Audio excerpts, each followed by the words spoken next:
yang mana masing-masing para ulama yang berbeda pendapat dalam hal ini, saya sampaikan pada kesempatan kali ini, tidak satupun dari mereka nanti yang berniat, bertekad untuk menyelisihi sunnah, tidak. Jadi jangan sampai antum kehilangan adab dengan para ulama ketika mengatakan pendapat ini menyelisihi sunnah, pendapat itu menyelisihi sunnah, tidak. Yang kami berhusnudzon, para ulama itu berupaya sekuat tenaga untuk mengikuti sunnah. Jadi jangan sampai ada dikotomi atau kesan bahwasanya mereka yang belajar mazhab itu maka dia telah belajar sesuatu yang menyelisihi sunnah. Waliyadzubillah, jangan sampai ada doktrin yang kayak gini.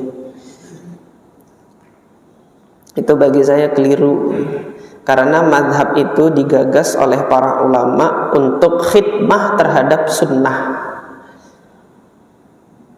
Jadi kalau nanti ditanya, ada yang bertanya apa hukumnya bermadhab, terus kemudian dijawab antum mau ikut sunnah atau mau ikut madhab, ini kan seolah-olah didikotomikan antara sunnah dengan madhab. Seolah-olah kalau ikut madhab itu menyelisihi sunnah. Enggak, madhab itu disusun oleh para ulama, kaidah-kaidahnya tidak lain dan tidak bukan karena tujuan khidmah mereka terhadap sunnah. Ini saya sampaikan pada majelis ini, jangan sampai kita menyalahartikan madhab itu. وَمَا لَنَا أَلَّا نَتَوَكَّلَ عَلَى اللَّهِ وَقَدْ هَدَانَا سُبُلَنَا وَلَنَصْبِرَنَّ عَلَى مَا آذَيْتُمُونَا وَعَلَى اللَّهِ فَلْيَتَوَكَّلِ الْمُتَوَكِّلُونَ. Yang insya Allah malam hari ini kita akan membahas hadis yang ke-69 dari kitab Bulughul Maram ini, yang masih pada bab nawaqidil wudu, yaitu bab tentang pembatal wudu. Hadis yang ke-69 ini kalau dihitung urutannya dari awal kitab. Nah, kalau teman-teman yang baru ikut hadir di majelis ini, ada kitab Bulughul Maramnya, antum buka bab pembatal wudu, mungkin diterjemahkan di situ bab pembatal wudu, atau ada penerbit nanti yang tetap mencantumkan nama babnya itu masih dengan nama nawaqid. Nawaqid itu pembatal-pembatal. Nawaqidul wudu itu hadis yang ke-9 dari bab ini. Jadi nanti silahkan dihitung 1, 2, 3, 4, 5 sampai 9. Antum akan ketemu dengan hadis Jabir bin Samurah. Al-Hafidz Ibnu Hajar mengatakan di sini, wa an Jabir ibni Samurata, diriwayatkan dari Jabir ibn Samurah radhiyallahu anhu, anna rajulan, bahwasanya ada seorang, sa'alan Nabi sallallahu alaihi wasallam, bertanya kepada Rasulullah sallallahu alaihi wasallam. Apa yang ditanyakan? Atawaddau min luhumil ghanam, wahai Rasulullah, apakah saya berwudu karena sebab daging kambing? Antum yang bawa terjemahan gitu gak diterjemahkan? Atau ada gak yang menerjemahkan apakah saya harus berwudu karena sebab saya makan daging kambing? Ada gak yang menerjemahkan gitu? Ada ya, beberapa terjemahan. Jadi ada yang menerjemahkan apakah saya harus wudu.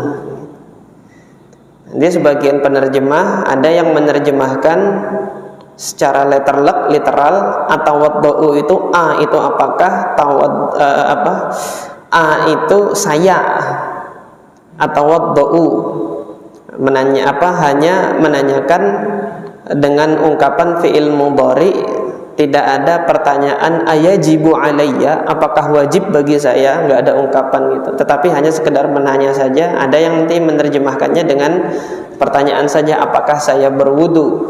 Karena min di situ min min sababiyah. Jadi min yang artinya sebab. Karena sebab.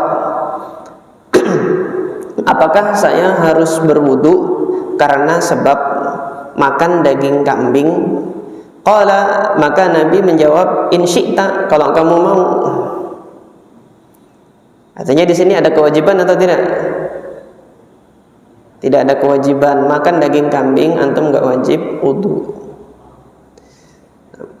Kemudian pertanyaan yang selanjutnya, atawaddau min luhumil ibil. Tanya lagi, kalau saya makan daging unta, apakah saya berwudu? Sebagian penerjemah ada yang menerjemahkan, apakah saya harus berwudu? Kalau secara harfiahnya di sini tidak ada pertanyaan harusnya di situ.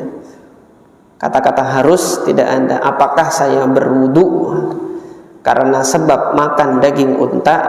Nabi mengatakan, qala na'am, ya. Maka nampak di sini bahwasanya Nabi Muhammad memerintahkan untuk berwudu kalau seseorang makan daging unta. Al-hadits akhrajahu Muslim. Hadis ini diriwayatkan oleh Imam Muslim. Ketika diriwayatkan oleh Imam Muslim, la syakka fi sihhatihi. Tidak diragukan tentang kesahihan dari hadis ini. Sebelum Al-Imam Muslim, Al-Imam Ahmad ibn Hanbal sudah mensahihkan hadis ini. Dinukilkan oleh Al-Imam An-Nawawi di dalam Syarah Muhadzab bahwasanya Imam Ahmad ibn Hanbal dengan Al-Imam Ishaq ibn Rahuwiyah. Imam Ishaq ibn Rahuwiyah ini gurunya Imam Al-Bukhari, yang memberikan inspirasi bagi Imam Bukhari untuk menyusun kitab sahihnya. Jadi Imam Ishaq ibn Rahuwiyah di dalam majelis hadisnya itu pernah melontarkan wacana kepada murid-muridnya gitu. Andai kata ada di antara kalian yang menyusun satu kitab yang mengumpulkan hadis sahih saja lah gitu. Andai kata ada, lau jama'tum kitaban fis sahih. Maka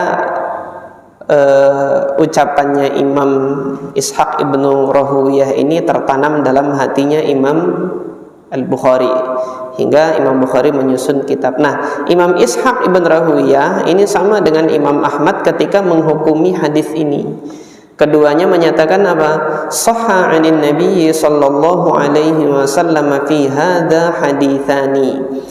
Untuk perkara wudu karena sebab makan daging unta ada dua hadis yang sahih. Hadis Jabir yang pertama adalah hadis Jabir bin Samurah ini. Yang kedua Al-Barra, wal Barra, yaitu hadis Barra ibn Azib. Dua-duanya sahabat Nabi dan dua-duanya meriwayatkan hadis yang sama. Jadi hadis ini sampai kepada kita dengan dua jalur. Jalur yang pertama yaitu jalurnya Jabir ibn Samurah, ini yang diriwayatkan oleh Al-Imam Muslim di dalam sahihnya. Nanti ada jalurnya sahabat Al-Barra ibn Azib. Beliau juga menceritakan su'ila Rasulullah sallallahu alaihi wasallam 'anil wudu'i min luhumil ibil. Rasulullah ditanya tentang wudu karena sebab makan daging unta. Faqal, Nabi sallallahu alaihi wasallam mengatakan, tawaddau minha, ya berwudulah kalian karena sebab kalian makan daging unta. Nah, di redaksinya hadis Barra ibn Azib ada ketegasan perintah, berwudulah kalian karena sebab makan daging unta. Hadis Barra ibn Azib ini diriwayatkan oleh Al-Imam Abu Dawud di dalam sunannya dan sanad hadisnya sahih sampai kepada kita dengan jalur yang sahih. Artinya dua-duanya ini sahih, disahihkan oleh Al-Imam Ahmad ibn Hanbal dan disahihkan oleh Al-Imam Ishaq ibnu Rahwiyah. Ada enggak yang mendhaifkan? Serasa saya belum saya dapati para ulama yang mendhaifkan hadis ini. Karena apa? Al-Imam Muhammad ibnu Ishaq ibnu Khuzaimah, penyusun kitab Sahih ibnu Khuzaimah, beliau dikenal dengan gelar Imamul A'immah, imamnya para imam. Nah, ini saya belum tahu kenapa kok beliau dapat gelar Imamul A'immah ini. Para ulama hadis kalau menyebut beliau itu Imamul A'immah. Imam Muhammad ibnu Ishaq ibnu Khuzaimah tafaqqaha ala al-Muzani. Beliau belajar fikihnya dari Imam Muzani. Dan Imam Muzani itu muridnya Imam Syafi'i. Ini saya kenalkan dulu Imam Muhammad ibn Ishaq ibn Khuzaimah Abu Bakar. Suatu ketika Al-Imam Al-Muzani itu bermunazarah, diskusi tentang pendapat mazhabnya Imam Syafi'i. Karena di Mesir dahulu sebelum kedatangan Al-Imam Syafi'i, mazhab yang mustaqir yang dipelajari terlebih dahulu oleh kaum muslimin di Mesir itu ada dua mazhab. Mazhabnya Imam Abu Hanifah dan mazhabnya Imam Malik. Mazhabnya Imam Malik ala yadi Abdullah ibn Wahab, disebarkan oleh Al-Imam Abdullah ibn Wahab di antaranya, itu yang di Mesir. Nah, pada saat bermunazarah dengan salah seorang ahli fikihnya Mesir, Al-Imam Al-Muzani ini ditanya tentang metodenya, konsepnya Imam Syafi'i ketika membagi pembunuhan yang ada di dalam Al-Quran itu menjadi qatlu syibhul amdi. Padahal di dalam Al-Quran itu hanya disebutkan dua macam pembunuhan saja, pembunuhan sengaja dan pembunuhan tidak sengaja. Nah, kenapa Imam Syafi'i punya punya konsep pembunuhan semi disengaja? Itu pembagiannya unik gitu loh. Terus kemudian dikritik Imam Syafi'i, dan engkau menggunakan hadis yang demikian. Padahal hadis yang digunakan Imam Syafi'i ketika diriwayatkan dari jalur ini, perawi yang nggak berkualitas, nggak bisa diterima. Hadisnya nggak bisa diterima. Diam Imam Muzani nggak bisa jawab ketika dikritik hadis. Di sampingnya ada Imam Ibnu Khuzaimah. Karena Imam Ibnu Khuzaimah belajar fikihnya dari Imam Muzani. Imam Ibnu Khuzaimah langsung menjawab gitu kan. Hadis yang ini nggak hanya di jalur ini saja. Ada jalur lain yang meriwayatkan hadis ini dari fulan, saya meriwayatkannya di sini, dan ini jalurnya sahih hingga dia terangkat derajatnya menjadi sahih gitu. Akhirnya lawan debatnya Imam Muzani tadi mengatakan apa? Anta tunadhir am huwa? Ini yang debat sama saya, ente apa dia? Gitu. Kata Imam Muzani, kalau datang fikih saya lawan ente, tapi kalau datang hadis dia lawan ente. Jadi gitu kata Imam Al-Muzani. Jadi Imam Muzani adalah gurunya Imam Muhammad ibn Ishaq ibn Khuzaimah. Nah, Al-Imam Ibnu Khuzaimah di sini, ini kita kembali kepada permasalahan kita tadi, sudah saya kenalkan Imam Ibnu Khuzaimah itu siapa. Di dalam kitab sahihnya ketika beliau mengomentari hadis ini, beliau mengatakan lam nara khilafan baina ulama'il hadithi anna hadzal khabar sahih min jihatin naqli. Tidak ada khilaf, kami belum melihat adanya khilaf di antara para ulama hadis bahwasanya hadis ini sahih. Ini hadis tentang perintah Nabi untuk berwudu karena sebab makan daging unta. Nah, jika demikian, apakah makan daging unta itu membatalkan wudu?